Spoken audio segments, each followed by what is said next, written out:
আসসালামু আলাইকুম। উপদেষ্টা ক্ষণে ক্ষণে নাটক রচনা করেন, কোনো ধরনের সমালোচনা, সরকারের কোনো ধরনের ত্রুটি বিচ্যুতি নিয়ে সমালোচনা তুমুল পর্যায়ে গেলে তিনি বলেন যে আমি আর থাকবো না এই পদে। বারণ করেছে কে? চলে যান, চলে যাওয়ার সময় এসে গেছে। এমন একটা ধারণা সারা দেশের মানুষ গিয়ে তার পায়ের কাছে লুটিয়ে পড়বে, না না আপনাকে যেতে দেওয়া হবে না। নির্লজ্জতার চরম দৃষ্টান্ত স্থাপন করছেন এই কথিত নোবেল বিজয়ী অধ্যাপক ডক্টর মোহাম্মদ ইউনূস সাহেব। বৈষম্য বিরোধী ছাত্র আন্দোলনের শিক্ষার্থীরাই বা ছাত্ররাই যে শেষ কথা নয় তা প্রমাণ করে দিয়েছে রাজধানীর মাইলস্টোন স্কুল অ্যান্ড কলেজের শিক্ষার্থীরা।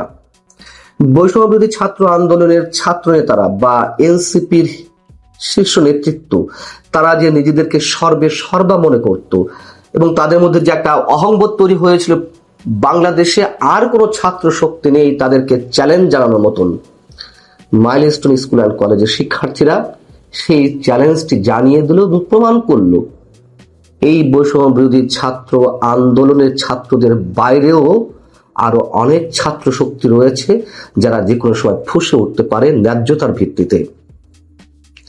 অন্তর্বর্তী সরকারের বিরুদ্ধে গত 1 বছর যারা নিশ্চুপ ছিলেন, অবজার্ভ করছিলেন সবকিছু, তারা এখন মুখ খুলতে শুরু করেছেন। নির্বাচন, আইন শৃঙ্খলা পরিস্থিতি, রাষ্ট্রের সংস্কার, মার্কিন শুল্ক নীতির চাপ, অর্থনৈতিক অবস্থার গুমোট পরিস্থিতি, যে মব ভায়োলেন্স বা মব ইনজাস্টিস, অনাকাঙ্ক্ষিত নানান ধরনের ইস্যু, এসব বিষয়ে সরকারের 2জন উপদেষ্টার পদত্যাগের দাবি উঠেছে। এর আগেও অনেক উপদেষ্টা পদত্যাগের দাবি উঠেছিল, কিন্তু কেউ কারোর কথায় কোনো ধরনের তোয়াক্কা করছে না। শিক্ষা সচিবকে সরিয়ে নেওয়া হলো তার পদ থেকে রাত 3টার সময় এসএসসি পরীক্ষা স্থগিত করার ঘোষণা দেওয়ার মধ্য দিয়ে। তাহলে শিক্ষা উপদেষ্টা কেন সরতে হবে না?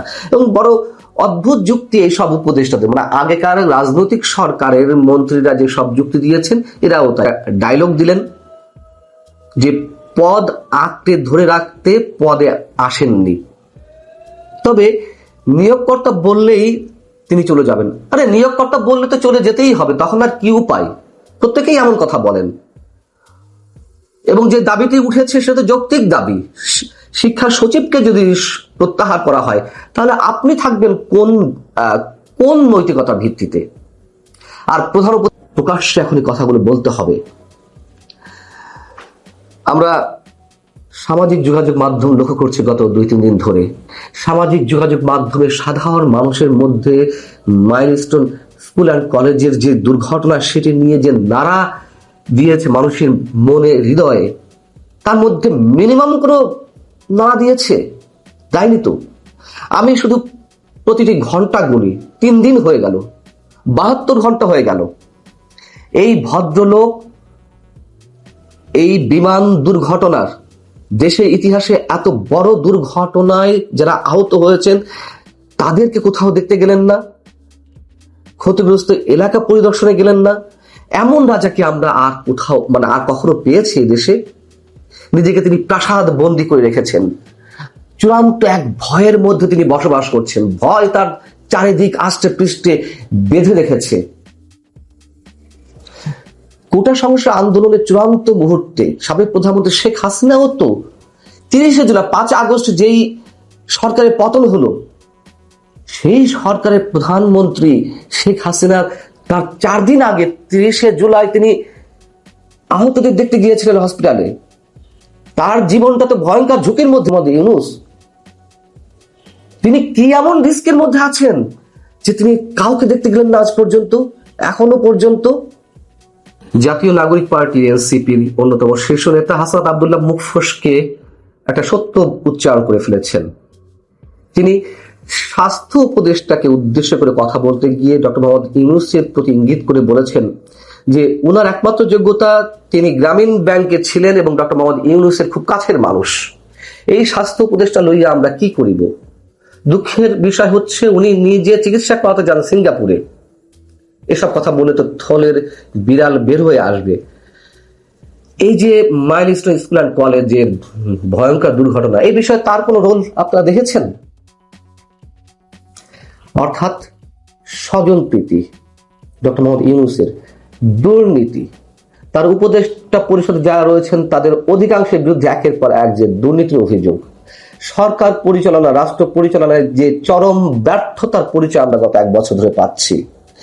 এরপরেও ডক্টর মোহাম্মদ ইউনূস নিজেকে আন্তর্জাতিক খেলোয়াড় বলে দাবি করেন। যতই আন্তর্জাতিক খেলোয়াড় বলে দাবি করুন না কেন, যতই পরাশক্তিগুলো আপনার পিছে থাকুক না কেন, মানুষ যখন ফুঁসে উঠবে তখন কেউই পালানোর পথ খুঁজে পায় না। এবং এই যে হাসনাত আব্দুল্লাহ যে কথাগুলো বললেন, আপনাদের কি মনে হয় যে এইগুলো আসলেই তারা বিরোধিতা করছে সরকারের? না, এগুলো নাটকের একটি অংশ। তাদের কখনো কখনো নিরপেক্ষতা দেখাতে হয় যে আমরা তো ডক্টর মোহাম্মদ ইউনূসের বিরুদ্ধে কথা বলছি, যখন আবার তার পদত্যাগের প্রসঙ্গ ওঠে এই এনসিপি নেতারা গিয়ে তারা আবার এক ধরনের হুমকি ধামকি দেয়, না পদত্যাগ করা যাবে না, আপনি আসছেন অমুক কাজ করতে, আপনি আসছেন তমুক কাজ করতে, এগুলো শেষ করে যেতে হবে। কি যে এক গ্যারাকলে পড়েছি আমরা দেখছি মানুষ এখন প্রকাশ্যে মুখ খুলতে শুরু করেছে। অন্তত যাদের দিকে আমরা চেয়েছিলাম এতদিন মুখে কুলুপ পেটেছিলেন, এখন তারা কথা বলছেন। সিপিডির সম্মানিত যে ফেলো দেবপ্রিয় ভট্টাচার্য, বাংলাদেশের অন্যতম অর্থনীতিবিদ, তিনি রাজধানীতে একটি অনুষ্ঠানে যে মন্তব্য করেছেন তা হচ্ছে এরকম: সরকারের কোনো নৈতিক অবস্থান পরিষ্কার করা নেই। এখন মোটামুটি পরিষ্কার হয়েছে যে আমরা সরকার বলতে যাদের দেখি আনুষ্ঠানিকভাবে আসলে তার ভেতরেও আরেকটি সরকার রয়েছে। চরম বাস্তবতা সম্পন্ন একটা কথা। তিনি বলছেন এটা এখন আর কোনো গোপন বিষয় নয়, এটা সবার কাছেই প্রকাশ্য। অধ্যাপক দিলারা চৌধুরী, রাষ্ট্রবিজ্ঞানী, তিনি বলছেন আমরা জাতীয় সংকটে পড়েছি। বাইরের দেশে হস্তক্ষেপ, অর্থনীতি, শিক্ষা, স্বাস্থ্য, ক্লাসরুমের ছেলেদের ফিরে না যাওয়া, এসব সংকট অত্যন্ত ঘনীভূত। অর্থনীতিবিদ মাহা মির্জা, তিনি বলছেন সরকারের সঙ্গে দ্বিমত করলে, এনসিপি নিয়ে কিছু বললেই অভ্যুত্থানের পক্ষে যারা ছিলেন তাদের আক্রমণ করা হচ্ছে।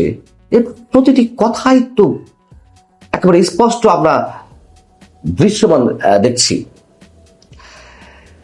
ডক্টর মোহাম্মদ ইউনূস, যিনি গত 365 দিনে একটি বারের জন্য শিক্ষার্থীদের উদ্দেশ্যে, ছাত্রদের উদ্দেশ্যে, দেশের শিক্ষা ব্যবস্থা নিয়ে, তাদের পড়াশোনা নিয়ে একবারের জন্য ট্রু শব্দটি উচ্চারণ করেননি। তিনি শুধু ব্যবসায়ী হতে শেখান, উদ্যোক্তা হিসেবে শেখান।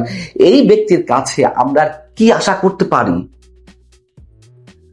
আমরা নিশ্চিত আর বেশি দিন নয়, আর কিছু অল্প দিন থাকলেই দেশের যা ক্ষতি হওয়ার হয়ে যাবে, কথা এখন স্পষ্ট করে বলতে হচ্ছে আমাদেরকে, এবং তা প্রমাণিত হচ্ছে। ভালো থাকুন। আল্লাহ হাফেজ।